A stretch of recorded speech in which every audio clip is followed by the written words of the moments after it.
When we left off in our last exciting episode in last week's Torah portion, Moses and Aaron had finally gone to Pharaoh and said, "Let my people go." But the Pharaoh just laughed. He said, "Who are you to tell me what to do? I am the Pharaoh of Egypt. I'm like a god. I'll tell you what, not only will I not let your people go, but I'm going to make them work twice as hard. They're going to have to make the same number of mud bricks, but they're going to have to get their own straw to make them. I won't provide the straw, so they're going to have to work twice as hard. Things are going to be much worse for them." And of course, when they heard the news, the Israelites turned to Moses and said, "Why did you bother to come here to save us? Now matters are worse. What was the point? Go home, leave us alone. We don't want any more of your help." And so Moses turned to God and said, "Why did you send me here? Why did you make things worse?"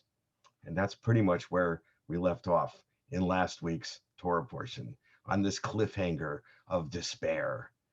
And now comes this week, and a very famous statement from God, where he says the following: Say therefore to the Israelite people, I am the Lord. I will free you from the labors of the Egyptians. I will deliver you from their bondage. I will redeem you with an outstretched hand and through extraordinary chastisements. And I will take you to be my people.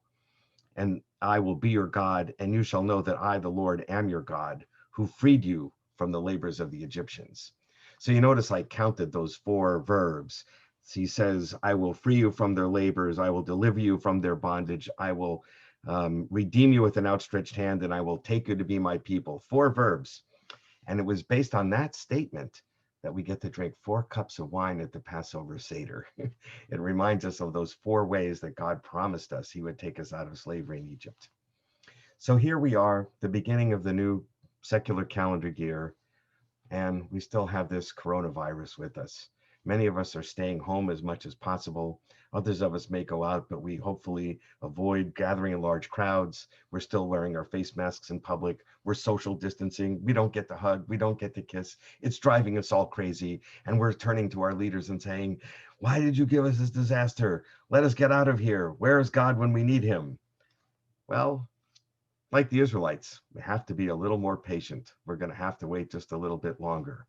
But that's okay, because we will be redeemed. We will be taken out of this bondage of coronavirus, and we will see the light at the end of the tunnel. But in the meantime, we should not do like the Pharaoh did and harden our hearts and not do the things that we know we need to do, like wearing face masks and social distancing for just a few more months while people can get the vaccines that will finally free us from this virus for good.